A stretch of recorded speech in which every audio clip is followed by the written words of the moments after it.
কিছুদিন আগে আপনাদের একটা খবর জানিয়েছিলাম। সদর উপজেলার চপুলদণ্ডী রাখাইন বৌদ্ধ শ্মশান বেদখল হয়ে যাওয়া, পুরো শ্মশান জুড়ে লবণ মাঠ এবং স্থানীয় ৩-৪টি পাড়ার লোকজন সৎকার করতে, মৃত ব্যক্তিদের সৎকার করতে যে করুণ অবস্থা, অমানবিক অবস্থা সেদিন আমরা দেখে গিয়েছিলাম। এখানে দাঁড়িয়ে আপনাদেরকে সেই খবর জানিয়েছিলাম এবং এও বলেছিলাম যে আমরা এটা যেহেতু আগে জানতাম না, আমরা কোনো সিদ্ধান্ত নিতে পারি, যেহেতু আমরা জানতে পেরেছি এই মানবিক সংকট জোর জবরদস্তি যাতে অবসান হয়, আমরা তার একটা ব্যবস্থা খুব দ্রুত নেব এবং আজকে সেই ব্যবস্থার খবর আপনাদেরকে জানানোর জন্যে আজকে আবার এখানে এসেছি। আজকে আপনাদেরকে ভিন্ন চিত্র দেখাবো, ঠিক তার উল্টো যা গতবার দেখিয়েছিলাম। আপনারা চারদিকে দেখেন, আজকে কোনো লবণ মাঠ এখানে নেই। এখানে কোনো আগের যে লবণ মাঠের কথা আপনাদেরকে দেখিয়েছিলাম, সেই লবণ মাঠ কিন্তু এখন নেই।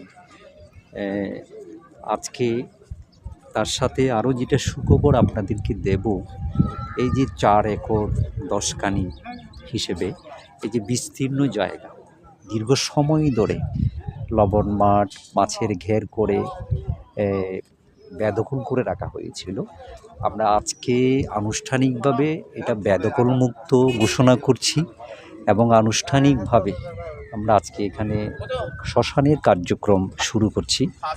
এখানে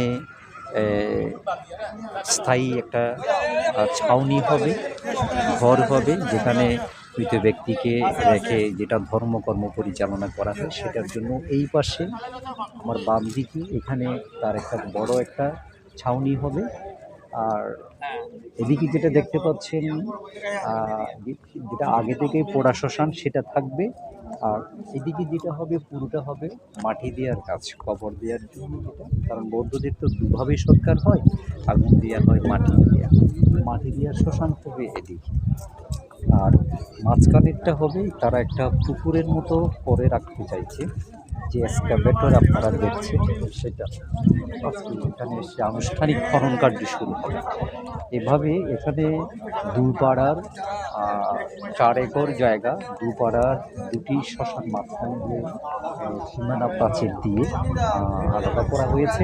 এখানে যা হচ্ছে ঠিক ওই শ্মশানেও কিন্তু একইভাবে হবে, একই পরিকল্পনা নিয়ে এই শ্মশান উন্নয়ন কার্যক্রম হবে।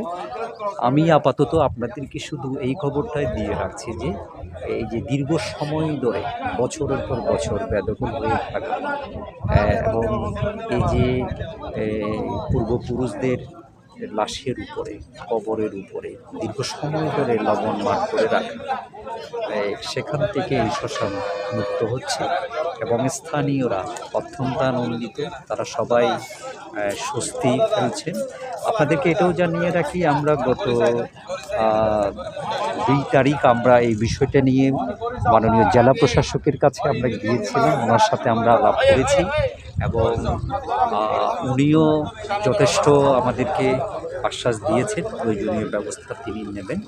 আমরা সেই আইনি পথেও আমরা গিয়েছি, একই সাথে এই শ্মশানে কার্যক্রমও চলতে থাকবে। আমি আশা করছি পরবর্তীতেও আপনাদেরকে এখানে কী হচ্ছে না হচ্ছে সে আপডেট সবাই ভালো থাকবেন।